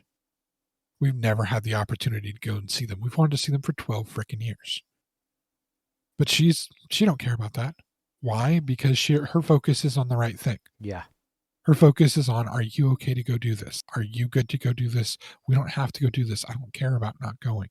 I need to make sure you're okay. And my response to her, the 6 or 7 times she asked me, in fact, I think the 7th time was when we were driving to the concert. Are you sure you want to go through with this? My response every single time was, yeah, I'm still going to go. One, he would have wanted me to go to a concert because he was there the first 2 times I saw Metallica play. Yeah. And great experiences with both of those. One of which involved berating an idiot named Chad for his Chad-like idiocy before Chads were even a thing. The proto Chad. Oh God, yes. Don't you know the Chad story? No. We're sitting in a car listening to it's the day before a concert happening, and we're listening to rock station that's putting on the concert, and they're playing Metallica stuff, and we were talking about, oh man, Alice in Chains, not Alice in Chains, but the guitarist, Jerry Cantrell. What's his name? Yeah, Jerry Cantrell was playing. He was solo at that time, solo artist. He was playing. Oh, you told me about that. Act. You told me about that experience with him. Yeah. Yeah, he's playing as the opening act. And wouldn't it be really cool with Jerry Cantrell there if they did Tuesday's Gone? That would be really cool if they did that. We're sitting in the car talking about that, right? Mm-hmm. And everybody in the car is agreeing, yeah. Even the chat's like, yeah, that would be cool. And then the radio, music starts, and it's Metallica's version of Tuesday's Gone, which was recorded live on a radio show for, I think it was for the announcement of Reload that was recorded. And then it was added on to the it's on the end of the Garage Inc. disc 2. Yeah, it's on Garage Inc. disc. Is it no, 2? disc No, one. it's disc 1. It's disc 1. Yeah. It's disc 1, but it was recorded at a live radio show, which also had John Popper's in that. But there was also that show. So many people in that. I have a recording of that show, and there's actually Chris Isaacs doing a cover with Metallica. Wow. Metallica song with Metallica. So there's a lot. I actually have a recording of that show on CD. I'll have to get that to you sometime. Yeah. But we're talking about that, and that song comes on. It's not announced it's coming on. It comes on, and the Chad goes, "Hey, what song is this?" At which point my buddy John, from the wedding. Yeah. Possibly could be your cousin, John. Turns back and looks at Chad, and John was a pretty imposing figure at that point in time. Yeah. He turns back and looks at Chad and says, "Shut up, Chad," and that became like the catchphrase. Anytime somebody said anything stupid for about a year afterwards, it was "Shut up, Chad," because like Chad was terrified and didn't say another word the entire day. But and then the other Metallica trip, we had a car that had a locking gas cap we had borrowed from a friend, and he forgot to give us the key for the locking gas cap. So actually, Rob took apart the gas cap at the gas station. The one in Dixon that used to have the big dinosaur.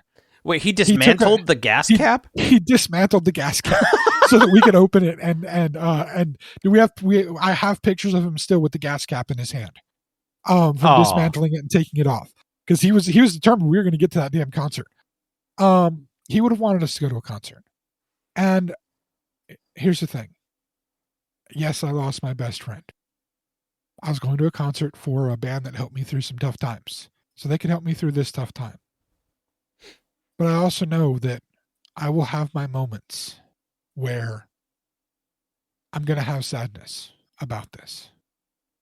Every time I fire up the Xbox and play Halo, it's going to hit me. Ooh. Because Halo was something that on a level that most people don't even know we had a shared love for.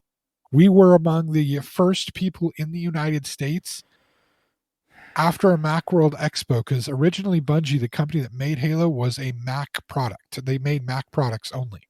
Halo was going to be a Mac product. It was going to be a top-down strategy game. It was not going to be a first-person shooter. Wow. When it was first announced as a top-down strategy game, we were the first American audience to hear anything about it.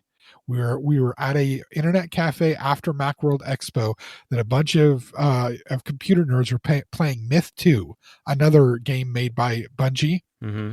And they did this whole big Myth 2 thing. I ended up talking to one of the story guys from Bungie, and Rob was freaking out because I was talking to the story guy from Bungie. He didn't have the courage to talk to him. I just thought he was some dude. And when I come back to talk to Rob, he's like, that's so-and-so. He does the story for the marathon games in Myth, and he's doing the story for this new game. He's like a, big important person. I'm like, okay, he was just some dude. I was just talking to him. He's like, oh my God, I can't believe you talked to him. I'm like, okay, chill, nerd. God. Calm the heck down. Go back to your keyboard. And we were the first people to hear about this game, Halo, before Microsoft bought it and made it the launch title for Xbox. And when they did, man, he had pre-ordered his Xbox to have delivered to him. This is back in the early days of ordering things on. It was being delivered to him the day it came out, the day the Xbox came out, with frickin' Halo. And he said, don't even talk to me for 2 weeks. I don't want to talk to you. I don't want to see you. Just stay the hell away from me for 2 weeks. All I'm going to do is play this goddamn game for 2 weeks. I'm like, okay, whatever you say. That's great. Watching Red versus Blue, I'll have a that because of the love for Halo. There are going to be moments I will probably never be able to listen to without having a tear in my eye. Listen to a Wolf and Man Metallica song, because that was his favorite Metallica song of all time. Oh, you wow. know him well enough, but if you think about it, you should know him well enough to know why that was such an important song to him. That was huge. That's his jam. Wow. I'm even jealous of the fucker. You should be too. Guess what he got to go see that we didn't? What? He got to go see the original SNL. Oh, in fuck. concert. He saw the original. In fact, you may actually see the back of his head in the video during the song Bleeding. Really? Yes, it's possible. I'd have to show you the moment. but it's possible that that's him. Because that's Wow. roughly where he was in the venue. He got to see the original S&M. Oh, So, dude. a lot, there's a lot of my life and a lot of experiences and a lot of stories that are wrapped up in it.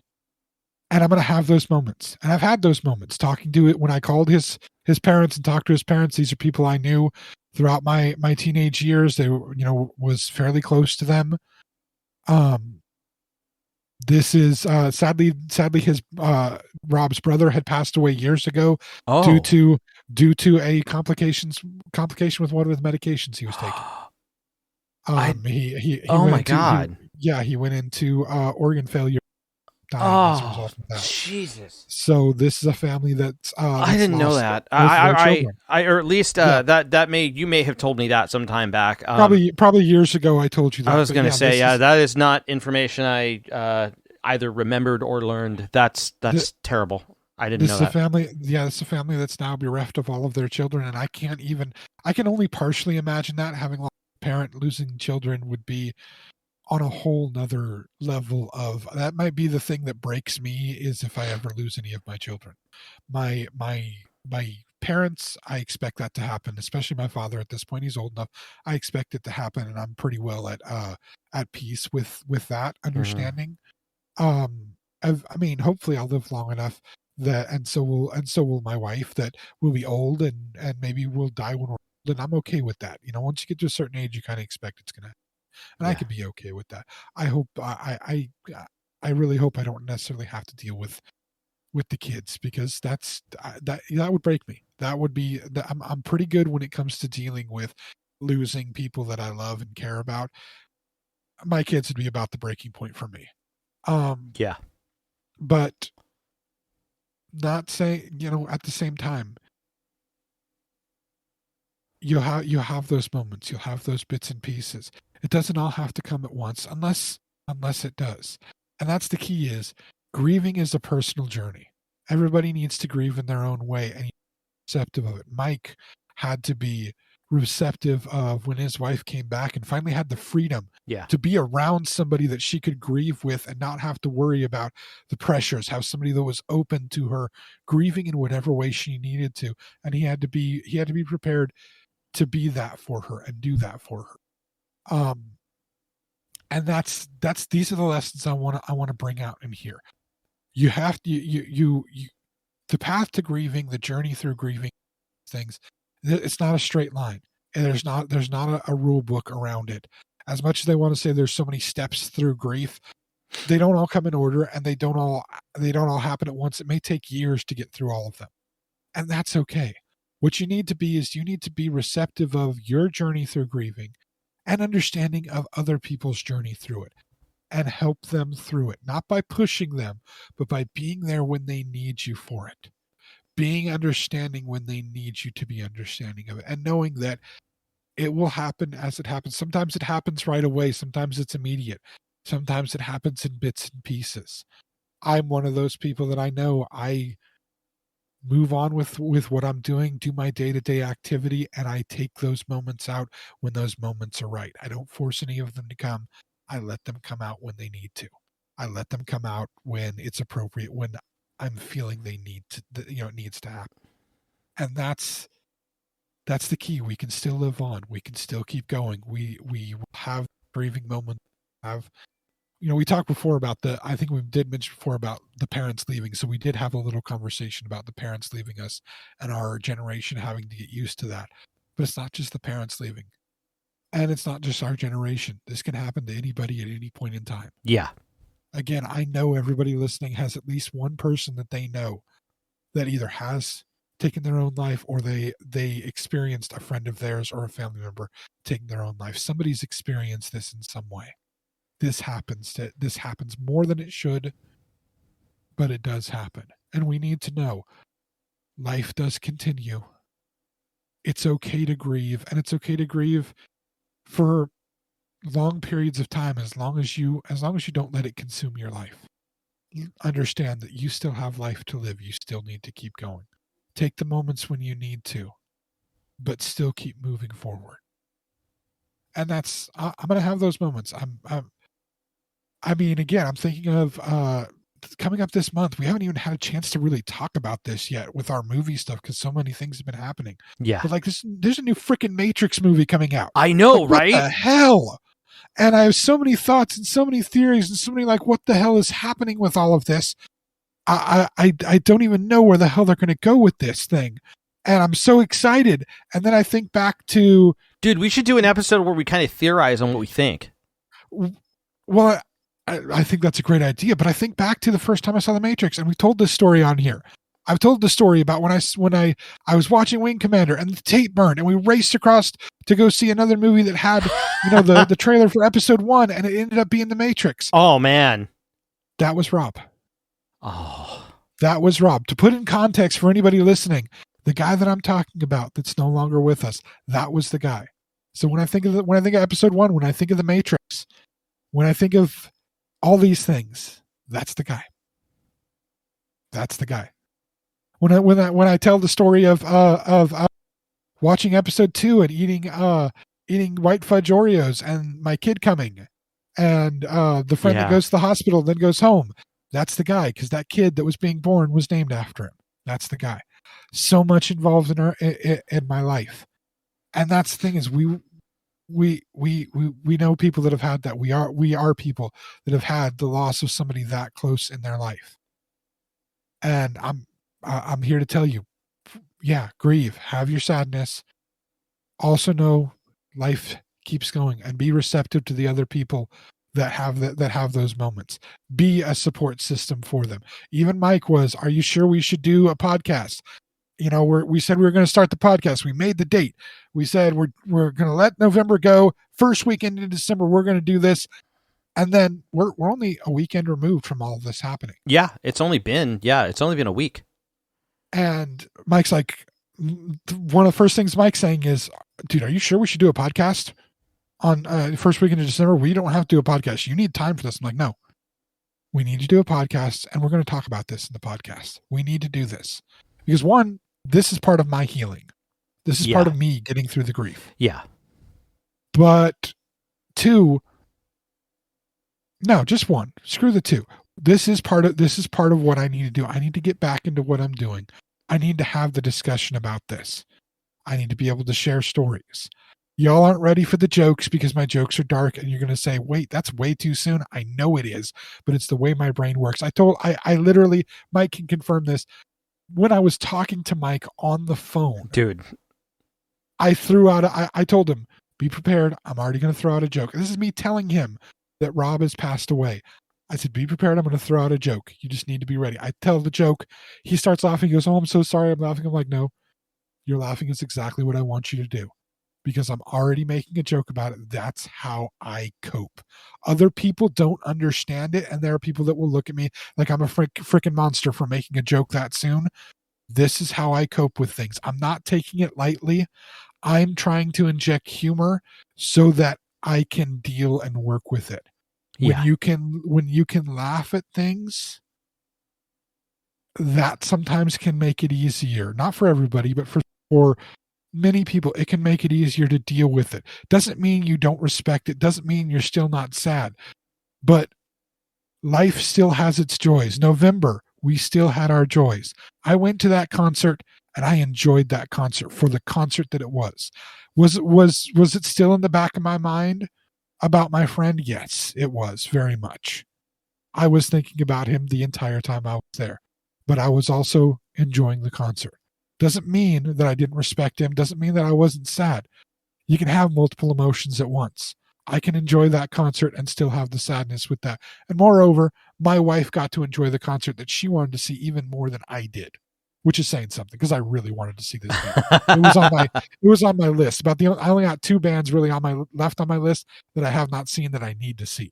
I need to see Pearl Jam at some point, and I need to see Tool at some point. Those are the only ones that are left. I've not seen those ones live, and I really, really want to.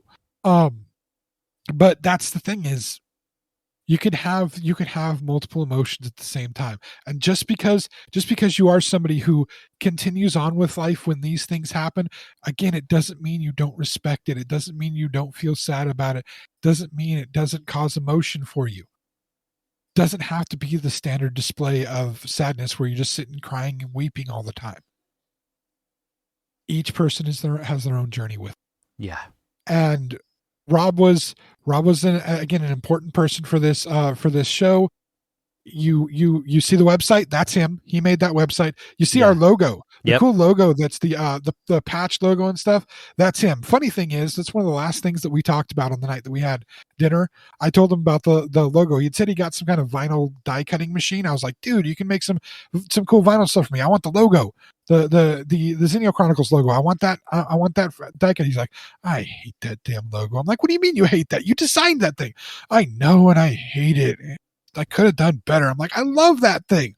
That thing is freaking awesome. It's so cool and retro. Yeah, I know I could have done better. Well, then do better. Okay, fine. I'll design something else. So, and that's literally that. I mean, you had conversations with him for years, but you've had conversations with him. That is basically what he would say, right? That sounds like him. Yep. That's exactly the type of conversation you get from him. And so, again, nothing to show me any signs, but it doesn't matter. Reach out to your friends, be there for them, understand their journeys, and realize grief happens in the ways that it needs to.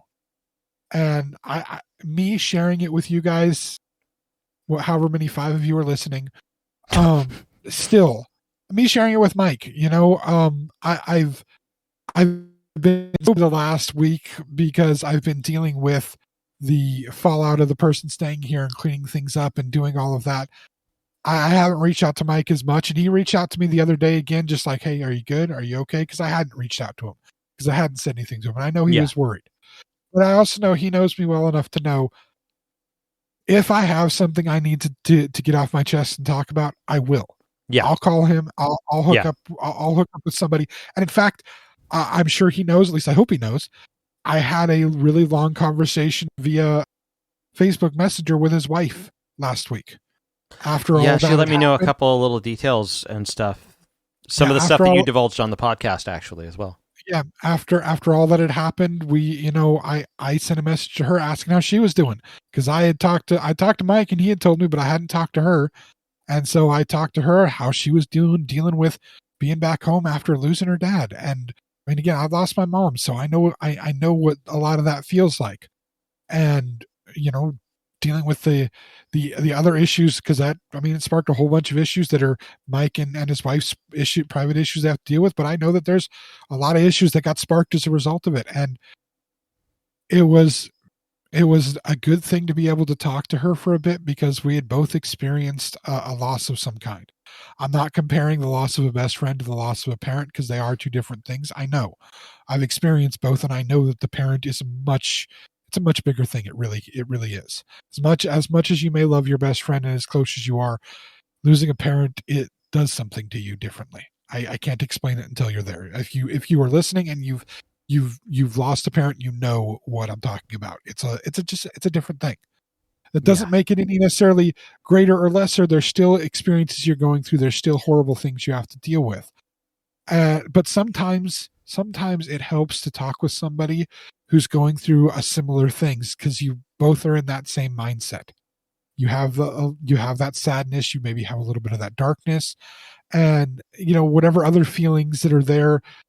There are other feelings. Some of them I'm not willing to divulge here. There's a portion I'm willing to give to the people listening to this, and there's a portion that I save away for, my friends and my family, because there is a degree of that. Hell, I gave away something that I've kept a secret for 2.5 years on here, which was the name of the family member. Otherwise, I've kept all my family members' names out of things. But the point here is, again, we can live through these tragedies. We can work through our grief in positive ways, and in ways acknowledging it. It's okay to acknowledge it. It's okay to have the moments crying. Those are good things. They're not bad. They're not to be looked down on. They're not to be seen as moments of weakness. They're moments of dealing with the tragedies of our life, and be there in support of people, like Mike was there in support of his wife. Mm-hmm. Like my wife was there trying to support me, willing to give up a concert that she's waited years, over a decade, to go see. And I wasn't going to deny her that. And I know Rob wouldn't have wanted me to deny her that from something like that. it's life can still go on. Let's be supportive, let's be caring, and let's work through our paths together. Does that all sound good? Did I wrap it up fairly deep? Yeah, I like that. So, as is normal on here, we're going to do like a 180 transition. Mike, where can people be listening to all of this? Well, you guys could be listening to it. I'm sorry, say what now? Where can people be finding all this out? Sorry. You're good. Well, you guys could be listening to us on our website, theXennialChronicles.com or Zencron.com for short. You could also be listening to us mainly anywhere you get your podcast. Just search for the Xennial Chronicles. You should be able to find us that way. And there is also another place you could be taking a look at us on YouTube. When we don't have a podcast, we normally put out a video explaining what's going on. Except for recently, this was a lot to unpack. Yeah, we just kind of needed to. Yeah, everything was a little too freaky. Yeah, quite. But anyway, if you are checking us out on YouTube, you could search for us on YouTube as well. Please go ahead and, if you can, hit the like button on the video. Also, please hit that subscribe button as well, because we are looking for more YouTube subs. Please help us out with that. And, well, James, there is one more thing to do on YouTube if they are there. What would that be, sir? I'm just going to do this fairly normal this time because this was a very sober. Yeah. Yes. You need to click the bell. The notifications. Yes. Please click the bell to make sure that you're notified the next video or podcast that we put out on YouTube as well. That would help us out quite a bit so you could listen to us anytime. And while you're there, please make sure to check out Mike's other pages on YouTube.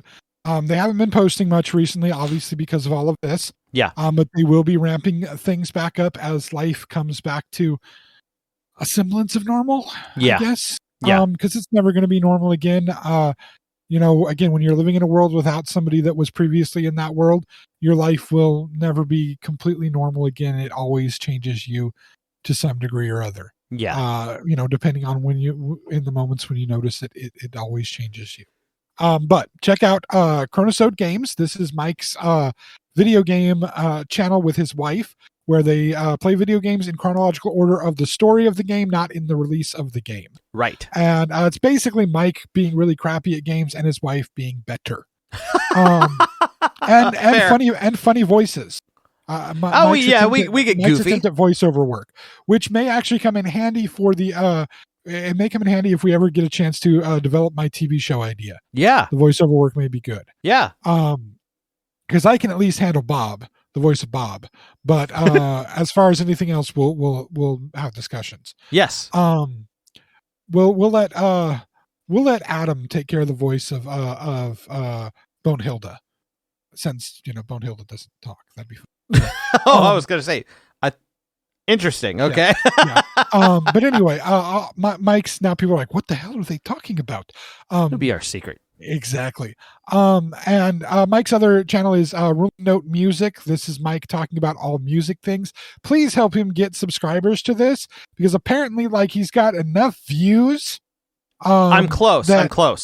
He's got close to enough views that he could actually start making money off of this. I know. It's like a crap ton more subscribers. I was looking at Music Gear literally yesterday, and my wife had to tell me, look, man, when we start making money with this stuff is when we can start investing in it. And I want to invest in new shit. I was looking at Music Gear yesterday too. When I was in your, they had a really, really nice, at your old job, they had a really nice, I think it was a PRS guitar. It was like a $3,000 or $4,000 guitar. Whoa. Yeah. Some guy came in and ordered this new one came out, and he ordered, there was 3 colors. He ordered all 3 colors and only bought one of them. And then another one sold, so they only had one left. It was a beautiful guitar. Oh man, I wouldn't pay that much money for it, but it's a beautiful guitar. Yeah. But yeah, I stopped in there. The other day, or yesterday actually, just to look around for a minute. But anyway, check those out. Subscribe to those. Click the bell on those to get information as to when they may be releasing new stuff. Because again, they will be ramping back up now that life is coming back. Yeah. We will be back next week to talk about, I don't know. We'll figure it out. Christmas is coming up, so there's always the various Christmas conversations. New flavors of things, because we love new flavors of things. Maybe we'll do the Matrix discussion, because the Matrix will be coming out. Yeah. Or we can discuss the Wheel of Time TV series that is completely destroying the Wheel of Time universe, which was a book series originally. Have you heard about this one? Have you heard about this one? No. Oh my God, this is one of those that I definitely have to take a stand against. Okay. Because, well, we'll discuss. Yeah, I that was going to say, later. let's discuss that later. But I'm anyway. completely unfamiliar, so this is going to be all new territory to me. Anyway, we're glad to be back, and we will be back again talking some more next week. Y'all have a good one. Thank you for tuning in, friends.